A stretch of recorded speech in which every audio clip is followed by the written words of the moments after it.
Bonsoir à tous, ravi de vous retrouver pour ce journal à la une de l'actualité. Plus d'1 milliard de francs CFA, c'est la dette que le Centre régional des œuvres universitaires de Saint-Louis doit à ses partenaires. Une situation qui risque de bloquer le fonctionnement de l'UGB, suffisant pour pousser les étudiants à sortir de leurs réserves.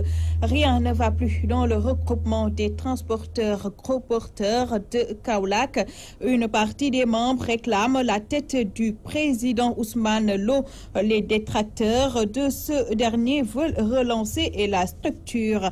Difficile d'être non-voyant au Sénégal. Au regard de la société, il faut ajouter les dures conditions de vie liées notamment au manque de moyens. La journée internationale de la canne blanche célébrée ce lundi a servi de tribune pour exposer le mal-vivre des non-voyants. Tels sont les grands titres. Le développement, c'est tout de suite.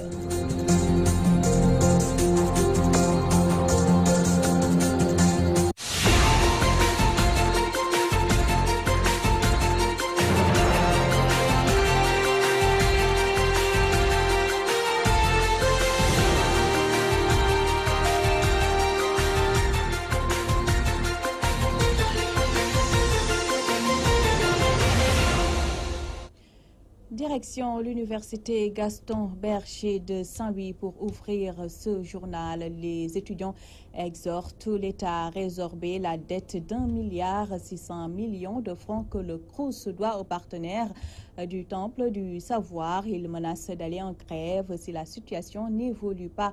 Alune Gueye, leur porte-parole, est au micro de Gabriel Barbier.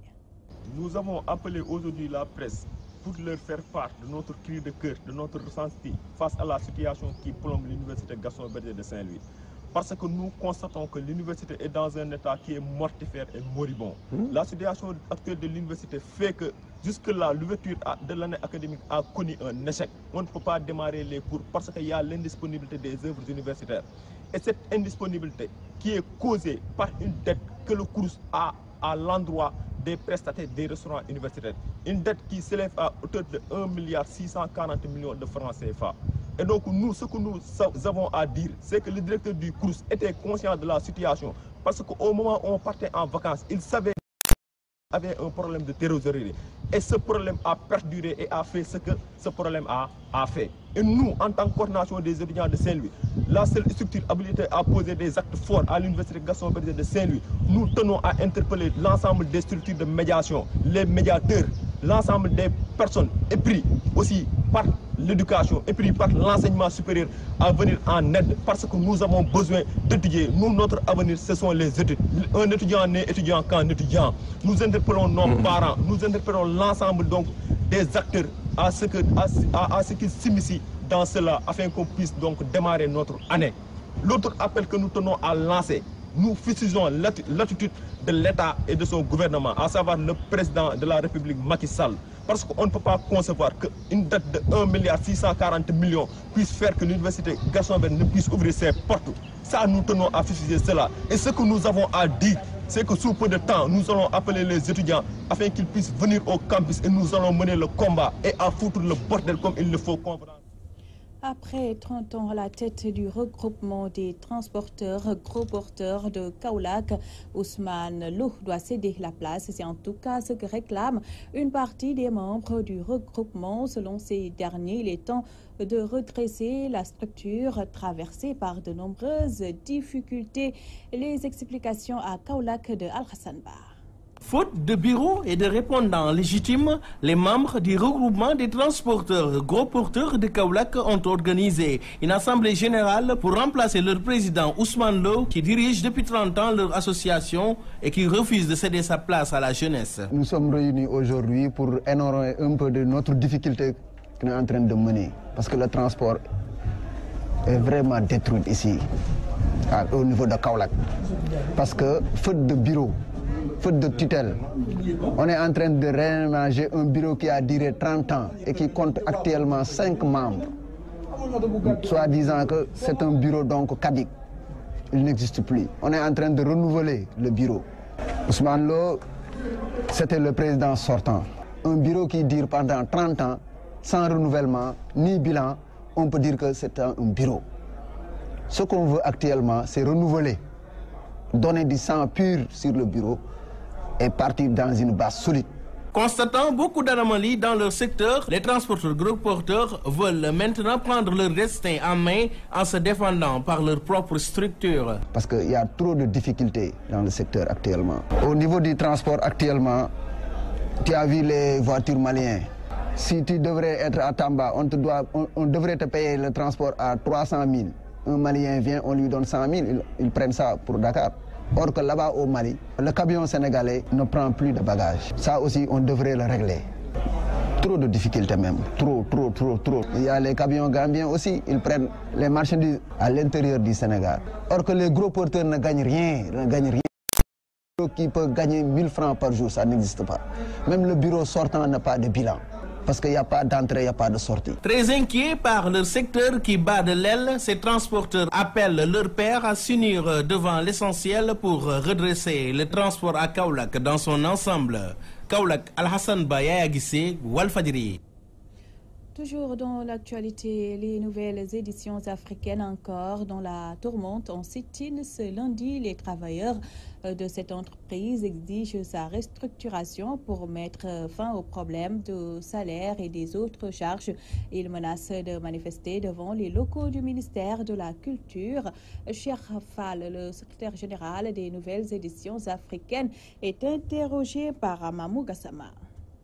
Nous voulons que le conseil d'administration sera convoqué. Et le président du conseil d'administration, Charles Watt, a refusé de convoquer ce conseil d'administration. Parce que l'État a demandé que les biens soient restructurés. Et l'État sera majoritaire. Et lui, lorsqu'il a senti qu'il ne sera plus majoritaire, il a bloqué la maison. La maison a des problèmes de salaire, la maison a des problèmes de reproduction, les livres scolaires sont là, et les droits des autres qu'on doit payer aux auteurs. On est dans les difficultés. L'État est prêt à financer sur un plan de programme de 3 ans. Non, nous avons des problèmes de salaire. On nous paye un peu tard, mais on n'a pas de... Nous avons des problèmes de fabrication pour la rentrée scolaire. Et les auteurs, nous les demandons de l'argent, on doit les payer. Donc tout ça, c'est des problèmes. Nous interpellons le président du conseil, Charles, d'abord pour qu'il dégage. Et deuxièmement, nous avons demandé au ministre de la Culture de prendre ses responsabilités.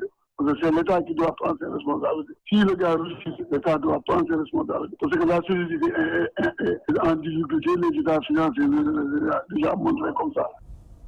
Cheikh Fall, le secrétaire général des nouvelles éditions africaines, joint par Mamou Gassama. Les habitants de la cité Amo 4 et 5 et Abdelkader de la commune de Golfe Sud en ont marre des agressions. Une situation d'insécurité causée selon eux par des promoteurs immobiliers.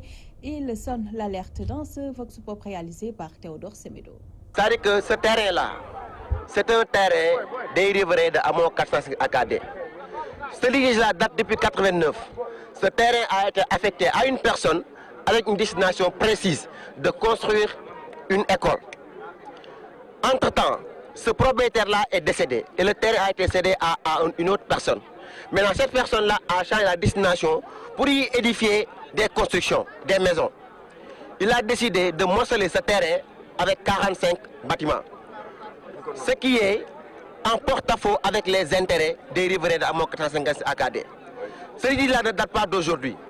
Aujourd'hui, nous sommes déterminés à balayer la route à ces gens-là qui veulent spolier nos terres. Ce n'est pas que ce terrain-là, il y a un autre terrain de Hot Boys qui est à Amo 4 qui est dans la même situation. Maintenant, ce qui a fait que cette situation-là perdure, c'est que les autorités de la République n'ont pas pris de responsabilité. Ils veulent nous doper, ils veulent faire de nous des victimes. Parce qu'on n'acceptera jamais que ce terrain-là soit morcelé. Ce terrain-là sert de lieu de culte. Pendant les périodes de Korité et de Tabaski, c'est ici que nous faisons nos prières. Pendant les périodes donc, de mouvements religieux, notamment les chants, notamment les djangs, c'est ici que ça se passe. Ce terrain-là est un réceptacle d'eau. Pendant l'hivernage, c'est ce terrain-là qui abrite l'ensemble des eaux de pluie de Guédiawaye et de Amo. Nous disons non à la construction de ce terrain. Parce que le terrain, c'est notre patrimoine. C'est le patrimoine de la cité Amo 456 AKD. Donc, nous sommes mourir sur ce terrain.